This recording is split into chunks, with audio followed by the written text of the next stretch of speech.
The only people who don't want to disclose the truth are people with something to hide.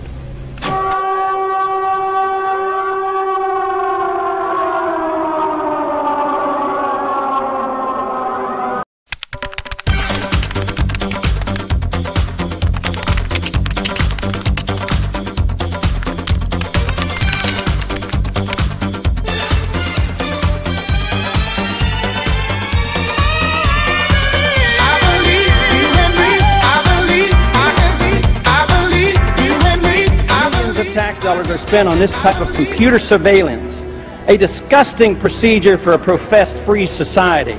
They're overstepping the bound. Just the other day, they walked into somebody's house. They suspected he was a drug dealer.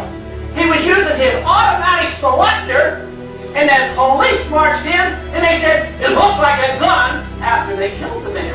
In America! Is that what America's all about? I'd say no. We want privacy. Less government for individual liberty, get the government off our backs, a more sensible foreign policy. I'm very disappointed that so far in this Congress we have not yet seen any sincere effort to cut any spending. There's something wrong here that could and should be adjusted with decreased spending, not raising taxes, and not further robbing the Social Security Trust Fund. The more we threat, the more we intimidate, the more we want to bomb people, the more we're leading into another fiasco like Vietnam. We trade with Vietnam now. That's a much better way than trying to impose our will on Vietnam by going over there and dropping bombs. So I would say that this just points out again that we have a very, very poor foreign policy in the Middle East. I wish the Congress would address the unconstitutionality of presidents waging war. That, to me, is a lot more serious than Monica Lewinsky, let me tell you.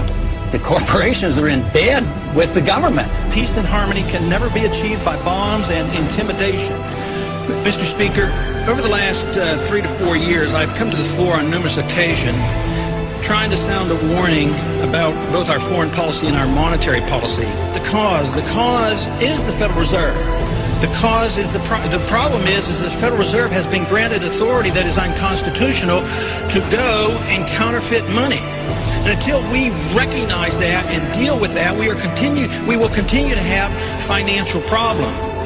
The Federal Reserve credit created during the last 8 months has not stimulated economic growth in technology or the industrial section, but a lot of it ended up in the expanding real estate bubble.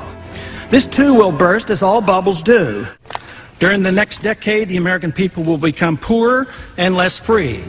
I do not see any reason whatsoever to take young men and young women and send them 6,000 miles off to a land to attack a country that has not committed any aggression against this country. War is not popular. People get killed and body bags end up coming back.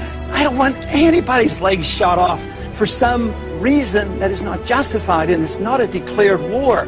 I think that should be the litmus test of everybody in this country and everybody over on that hill too. If this war is worth fighting, are you willing to go and lose your legs, lose your life, or send your kids or send your grandkids? Will our country become freer, richer, safer, and more peaceful?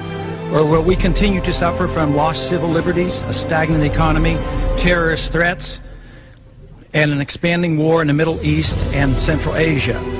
Is it not possible that George Washington's admonition to avoid entangling alliances is sound advice even today? Both candidates supported the war in Iraq and the continuation of it. Both supported the Patriot Act and its controversial attack on personal privacy. The true patriot will repeal the Patriot Act, is what they will do. Both candidates supported increased spending in almost all categories. I'm the most conservative member here. I have voted, against more spending and wasting government than anybody else. Freedom, prosperity, and peace. Just come home. We just marched in. We have allowed our nation to be overtaxed and overregulated and overrun by bureaucrats. The founders would be ashamed of us for what we're putting up with. A system designed to protect individual liberty will have no punishments for any group and no privileges. Today, I think inner city folks and minorities are punished unfairly in the war on drugs. I think this is not a consequence of free markets. What's happening is there's transfer of wealth from the poor and the middle class to the wealthy. This comes about because of a monetary system that we have. When you inflate a currency or destroy a currency, the middle class gets wiped out. So the people who get to use the money first, which is created by the Federal Reserve System, benefit. So the money gravitates to the banks and to Wall Street. So that's why you have more billionaires than ever before. Today, this country is in the middle of a recession for a lot of people. Michigan knows about it. Poor people know about it. The middle class knows about it. Wall Street doesn't know about it. Washington, D.C. doesn't know about it, but it's because of the monetary system and the excessive spending. As long as we live beyond our means, we are destined to live beneath our means, and we have lived beyond our means because we are financing a foreign policy that is so extravagant and beyond what we can control, as well as the spending here at home, and we're depending on the creation of money out of thin air, which is nothing more than debasement of the currency. It's counterfeit, and it is a natural, predictable consequence that you're going to have people benefit from it and other people suffer.